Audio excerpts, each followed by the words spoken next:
Good morning, Jeremy and Joe on WGR. Welcoming in new Buffalo Sabres general manager Jarmo Kekäläinen. He joins us in the Wester Hotline, Sabres and Flyers tomorrow night to open up this new era. Jarmo, good morning. It's Jeremy and Joe. Thanks for taking some time today. My pleasure. Thanks for having me. So, Jarmo, when you get the job, do you text all the other GMs, or do they text you? Like, how do you fire up the lines of communication again? Just like, hey, if you've got anything you need, I'm running things. Do you get texts, or do you send the texts and calls? I think a little bit of both, and there's a text chain among the GMs. The information is shared on, so I got added to that quickly and got some phone calls as well. Made some phone calls and back in the action. This might be a question. I don't know if you can answer this. Who's the administrator of the GM text chain that sends somebody out and puts somebody in? Is there one GM that set that up 10 years ago that's got it, or who's in charge of that? No, it seems like there's always somebody that's active that does it. I don't think anybody's in charge of it, but it happened quickly, so I had to buy a beer to the person that added me quickly. All right, you're back on the text chain and in charge. It's day 2 on the job. Yesterday it said like today was day 1. Day 2 on the job. How quickly do you feel like you'll be getting your hands kind of in there on what the Buffalo Sabres will start to look like moving forward?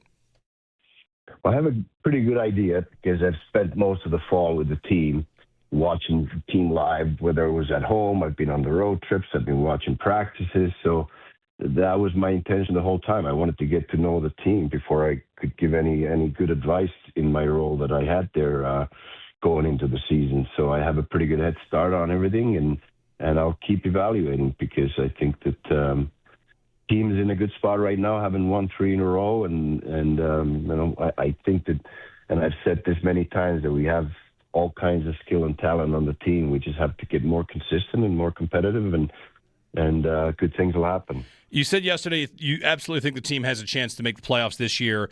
That could be a little bit about the team. Is it also a reflection of how you feel like the division and the conference have looked so far? Yeah, it's very tight. You can see it when you put together a little bit of a streak, and all of a sudden you jump 3-4 spots in the standings, and it goes the other way too. So that's why you can't have any losing streaks, because the standings are so tight, and the more teams you have to jump, the harder it gets. But there's a lot of hockey left. I mean, we play 82 games in the regular season, and we got lots of time to make headway here, but one day at a time. We don't want to look too far ahead, and definitely don't want to look back. We just want to concentrate. What can we do today to get better? While it is one day at a time, I want to ask you one thing about this team. If you believe they could make the playoffs, what do you think making it would mean if you were able to get there? Because your comments about the 14-year playoff drought and how that's not something that's tied to you and your decisions. I think a lot of people would understand that.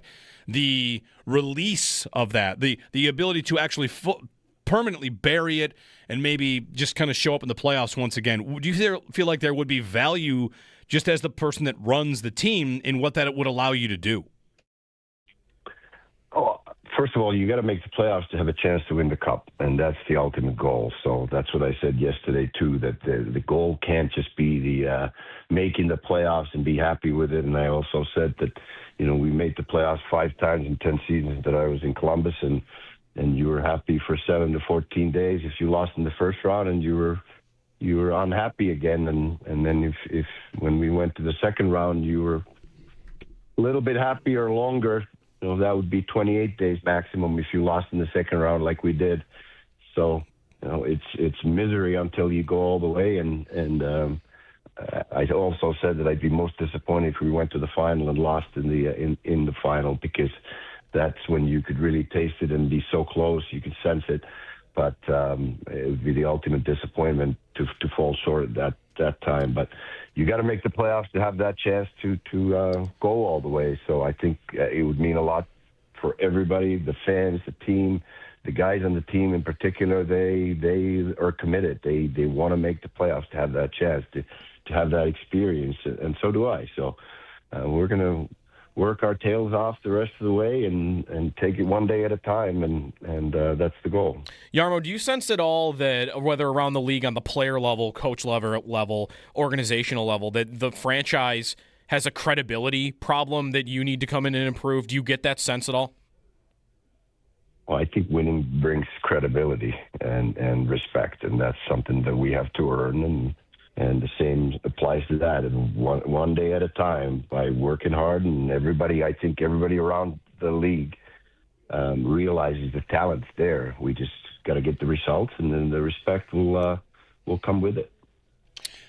Jarmo Kekäläinen with us on the Wester Hotline. You mentioned you see talent on this roster. You've been around for the majority of the fall. The team was dealing with injuries a lot through that. Do you see talent on this team that you're wanting to see realized more? Is it more about just the work, or do you feel like there is more to be had with players that maybe were drafted high, not to name names, but guys that would be seen as having talent that maybe aren't getting the exact results you'd want?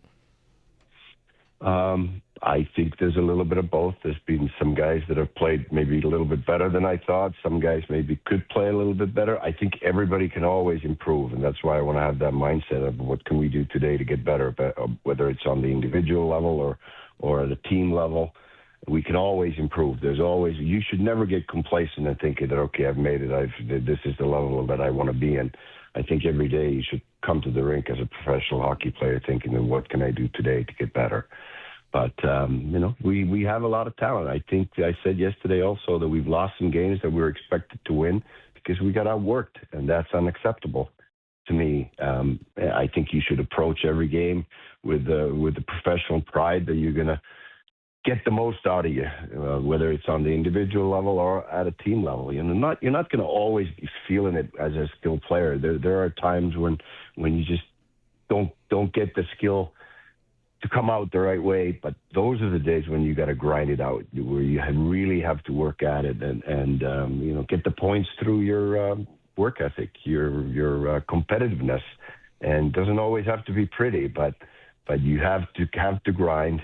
And there are a lot of teams that might have less talent than we do, but they work their tails off. So if we're ever going to take them lightly, which we never should, anybody, we can't afford to do that, then they're going to stick it to you and make you pay. And that's unacceptable to me. We cannot get outworked. Talking with Jarmo Kekäläinen, Sabres GM, on the Wester Hotline. Jarmo, is there a timeline on evaluation for Lindy Ruff, the coaches? Yesterday you said everything would be evaluated. Do you have any sort of idea, like timeline for how that might go down? No, I mean, I've worked with the coaching staff there and been in the room and seen how hard they work. They're great people. They're, as I said, Lindy's resume speaks for itself. He's been in the league for a long, long time, has had great success. He's still as passionate as ever about hockey, and he's there early every morning studying tape, interacting with the players, communicating. He's a great coach. We have a great staff. They're working their tails off, getting ready for Thursday now and keeping the streak alive. So I'm there to support them and evaluate them, and that's my job, and that's an answer that I would give in situation whether I went anywhere in the hockey world. You have to come in and evaluate the situation and make decisions, and that's what I'm doing. And this is day 2, as you mentioned. Do you expect they'll finish the year in this time frame? I'm not speculating anything like that. I'm just going to repeat that Lindy's a great coach, and I really enjoyed working with him. How about your lessons you took away from your time in Columbus? You had a lot of time there in Columbus, and maybe a year away, 2 years away from the job, you start to think about the job that you did and what you might do differently. Is there anything you took away from that time, your first time as a GM? Oh, there's a lot of lessons. That's how I want to approach life in general. Is that you make mistakes, you learn from them, you move on, and there are certain things that I probably do differently. I don't want to get into that. Those are my internal development things that I want to learn the lessons and be a better general manager. And I'm sure that I had some great lessons that's going to make me better the second time around. You talked yesterday a lot about the playoffs and chasing a Stanley Cup. I wonder from your time in Columbus how you view or how you look back on when the team went all in and won a round, traded draft picks away. I guess, how do you look back on that season in Columbus? Because that was certainly something that I think people around the league took note of, and I'm sure Columbus fans would also say that was some of the best time that they've had as fans of that team. So I don't know, like, is it positives and negatives maybe to when you go all in or are very aggressive like that? Well, I believe that if you have a core that you think that you have a chance to win the cup, you have to go all in, and that's what we did. And we knew that the time was nearing. Time was getting up with some of the upcoming free agents that were going to leave the organization. So we decided to go all in instead of trading those guys for just futures and moving the clock with our building. So we got all those draft picks back when we had to go through a rebuild. So I don't think that we sacrificed the future of the organization. It just happened that we played Tampa Bay first round, were able to beat them, and then we had to play Boston, who I think was second or third in the regular season in the league. 5 times we made the playoffs, and 4 times we had to play the eventual Stanley Cup winner in the first round. And then Boston, who we lost to in the second round that year, 2019, they went to the Stanley Cup final and lost in Game 7. So we didn't have the easiest route, but that's the way it's going to always be, that you're going to have to beat the best teams in the league to win the cup. And as I said, whether you lose in the first round or second round, it doesn't really feel any better. It might feel a little bit better being longer in the playoffs, but it's still a disappointment. But, I'd do it again if we were in the same situation with the Buffalo Sabres, and you believe that you have a core that has a chance to win the cup, load it up and go for it. Jarmo, with regard to Alex Tuch, you're talking about that situation in Columbus, expiring contracts on some veterans. In this case, would you view the deadline, the trade deadline, as kind of a bit of a unofficial deadline on to get something done with him? Because at that point, you start to worry about if the player would leave and, all the speculation about whether or not you can let a player walk to free agency without getting anything in return. Do you feel like there's an unofficial deadline to get a deal with him done that is the trade deadline? Well, we're going to have internal conversations about that, but we've made it clear that we want to sign Alex Tuch, and we like the player, we like the person. He's a good teammate. He's a great pro, and he's had a lot of success in Buffalo, and hopefully he'll feel the same way and want to continue, and we can come up with a contract soon. The marketplace changing a lot with the cap rising, Jarmo, it probably is a lot different than, or at least a little bit different from when you were in Columbus. The coming years with the cap going up a lot, do you see that as making your job easier in situations like that, or in general, the fact that there will be more cap space, or is the fact that more teams will have more space even make it harder in some regard? Yeah, and the salaries go up with the cap space, so usually makes the situation similar. But the thing about spending to the cap that I like to talk about a little bit, it's not just about spending to the cap that's going to make your team real good. I think you always have to keep flexibility too, because there's going to be opportunities during the season that you want to make sure that you have that room and you have that flexibility to make the team better. If you just think about spending to the cap, then you have to go dollar for dollar with any trade that might be in front of you. So it isn't always smart to spend right to the cap from the start and not leave any flexibility for your team to make the moves that you could potentially make. So I think there's a little bit of, you got to always think about the flexibility. You have to think about what might be ahead of you there to make the team better, and then when you have a chance to make it better, then you can spend to the cap when you have that flexibility and room. One thing you mentioned yesterday, like that you have all the resources to do it, and the cap is one element of it. Structure of NHL contracts is also it. Some teams don't like to front-load contracts because of the way that works. Have you been given assurance that however it needs to be done, let's say you're in a bidding war for a free agent, the structure of the contract is not something that would get you out of that game? No, it's not going to be.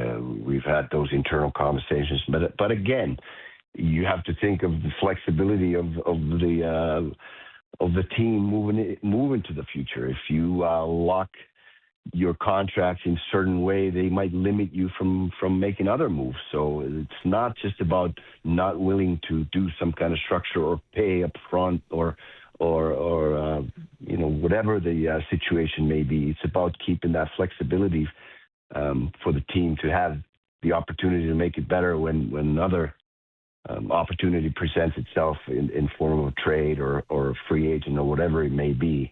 But those are the things that we have to think about as management, not necessarily are we willing to pay or give the money up front. Jarmo Kekäläinen, a couple more quick ones, Jarmo, if you could. Just a general thought of if it's a scouting report or what you've seen from Ukko-Pekka Luukkonen.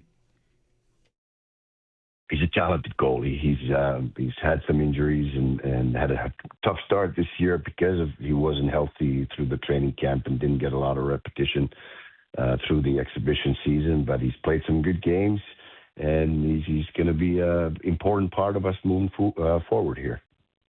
Do you have any preference, or would you leave it up to the coaches of whether Tage Thompson is a center or a winger? I leave those type of situations to the decisions to the coaches. I'm in the coach's office, and I like to nudge a little bit, if you want to call it that, where I give them my opinion and then let them coach. Jarmo Kekäläinen on the Western Hotline. Jarmo, thanks very much for the time, and best of luck going forward. Thank you very much. Thanks for having me. New Sabres GM Jarmo Kekäläinen on the Western Hotline. You have any thoughts you want to throw our way? 803-0550, 1-888-550-2550. Thanks to the Sabres, and thanks to Jarmo for taking some time on a Wednesday morning ahead of a must-win game. I didn't tell him it was a must-win. You did not. I did not. He did not. He's not been listening enough probably to know, that I have this curse. Maybe he would have said. Maybe he would have asked if I not say that. We should have asked him if tomorrow was a must-win game. I had that written down and forgot. He would not commit to Lindy being the coach for the rest of the season. If you missed that. Yeah. I mean, I wanted to ask a timeline. Yep. And I whatever.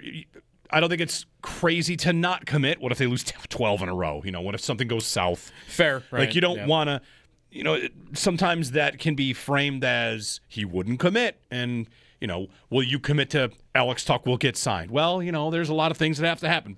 But sure, you could say, you could commit. You could say, yeah, we're going to see how this thing finishes out. Right. Who knows if he has a coaching idea. I do ultimately get to the very basic litmus test of, they have to fire people for people to take this seriously. And that's not rooting for people to lose their jobs. It's just people have stayed in this organization for very long that just keep staying through coach and GM changes. And if a GM comes in and has full autonomy, some of those people just naturally would go. Mm-hmm. It just has to happen. If it doesn't happen, then it's going to be hard to buy a regime change. And then what we're talking about is like, all right, a different decision maker at the top. And that's really all that's changed. Right. But a regime... Which is a big change. It is a big change. It is like the biggest change you could imagine them making. Right. And without saying, I want to kick Lindy to the curb or that I want everybody fired, like I would have more belief that Kekäläinen has full autonomy, right or wrong, if there were more changes that came. If no other changes come... He might, of course, through his autonomy, be choosing to not make any changes. But as an outsider, he's talking, we have all these internal conversations. A lot of stuff happens internally. What do we do? What do fans do? We read what they say. We read what they do, and we kind of make our own judgments, and perception becomes reality. So the reality is Kruger staff coaches staying again would kind of it would call into question the whole, like, everybody just wants to keep these people. So without even saying I know who these people are or want them fired or care, it's just normal operating procedures in the NHL and in pro sports would be more front office staffing moves would happen.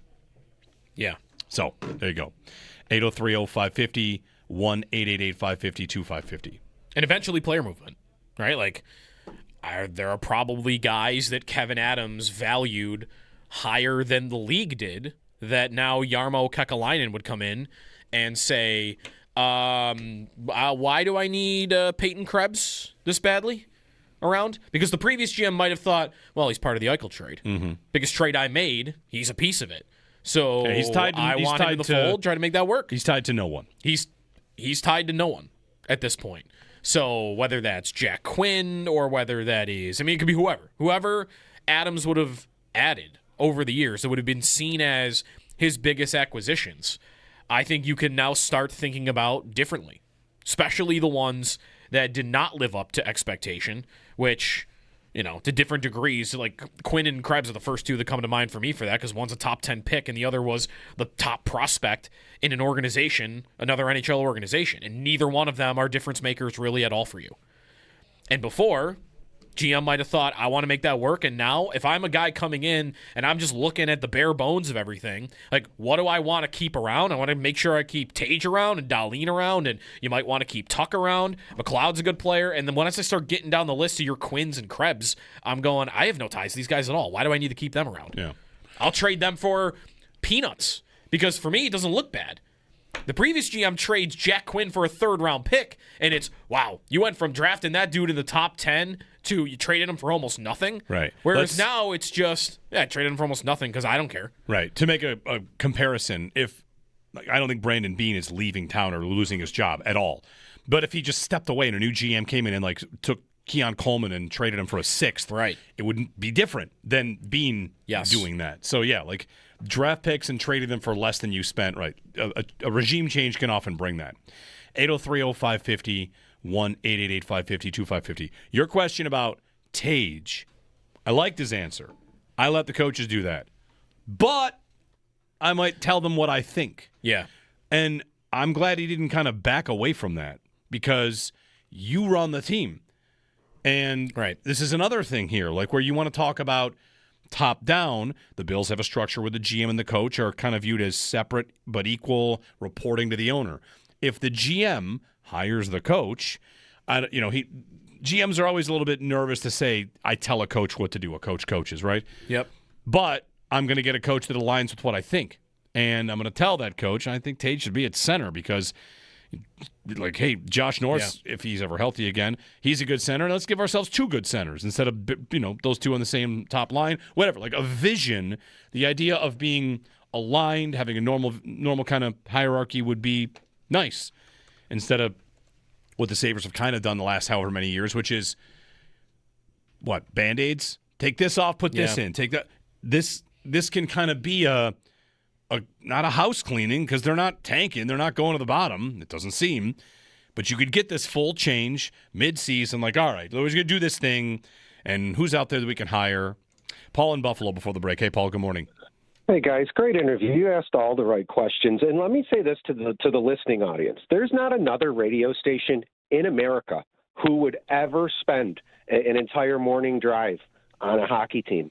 Not the Detroit market, not Pittsburgh, not any market in this country. And it is such a credit to what a hockey town this is, that we can spend 3.5 hours on a morning show when we have, the most exciting football franchise in the sport. And we're talking about the worst franchise in a far lesser sport all day, because this is just a passionate hockey market. So Jarmo Kekäläinen, when you're asked about the drought and you say it's not on you, the whole thing, you miss a huge opportunity.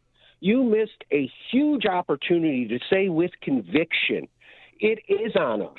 The drought is on me. The drought is on Rasmus Dahlin. The drought is on Tage Thompson. It is on Alex Tuch. They're going to embrace it, and they're going to break it, because making the playoffs is not an embedded goal towards winning the Stanley Cup for the Buffalo Sabres right now. It is a goal in and of itself, and a gosh darned important one. Second point, until Ralph Kruger's coaching staff is fired, fair or unfair, just or unjust. This is the real world, which is neither fair nor just. Until Ralph Kruger's coaching staff is fired, no one believes you have full autonomy, Jarmo Kekäläinen. No one believes you have full resources. Period. Stop. That's not debatable. It's a fact. You have to fire Ralph Kruger's coaches. That's the end of it. Once you do, a large swath of the fan base will come back overnight. You don't need to go on a 10-game winning streak. You need to make us think you're serious, and because we all love you, we will come back in droves. That's what it's like. That's how much you have us over a barrel. 15 years of misery, and I cannot wait to come back. Just fire the people who drive us insane. Thank you, guys. Great interview. Let's go, Sabres. Beat the hell out of Trevor Zegras Thursday night, Rasmus Dahlin. I forgot to say this. Dahlin, have your head on a swivel and your eyes open. You know, their lounge lizard coach, Rick Tocchet, for God's sakes, put on a tie, Rick Tocchet. You look like garbage out there. He's a dirtball. He's going to come after you. So have your eyes open, Dahlin. Have your head on a swivel. And be ready to put an elbow into Zegras' jaw. Guys, have a great show. Goodbye. Thanks, Paul. Dahlin got ejected for hitting Zegras from behind last game, so maybe that's the thought there. There could be retribution. There probably won't be.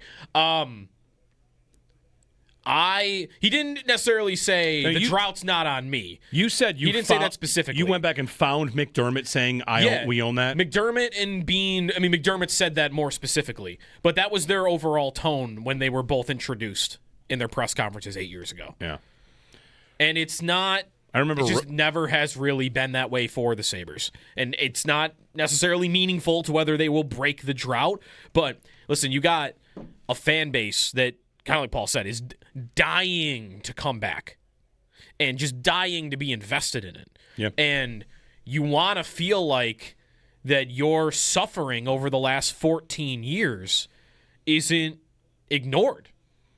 Isn't the team doesn't pretend like it doesn't exist. Because it does. And everything around the reaction from fans in the building that players have had a tough time understanding at different times to how GMs and coaches are talked about. Like, everything around the team comes with that context. So anything that looks like pretending that it doesn't exist just never sits right with me. And I agree. Like, I think if they made their slogan for a season "Break the Drought," it would go over well with fans. Instead of, is it "Sharpen Your Sword" still or something? I don't know. Like, if they made their season slogan "Break the Drought," I don't think they'd ever do that because, I mean, they should. If they made it "Just Get In." Just get in. Just get in. Like, people would get on board with that. Shirts for 5. We would have been doing that for the last 5 years. Just get in. Right. Just get in. We'll worry about the next steps after the next steps. Yeah, I have a similar thought about this. Like, we're late for a break, so I don't save really it. think Jarmo was that bad, by the way, with the drought questions. No, I don't. But it wasn't the tone I was looking for. Sure. I mean, there's stuff that we hope a guy would say. He could say what he wants, and you could be kind of aligned and just dreaming of it being a little bit different.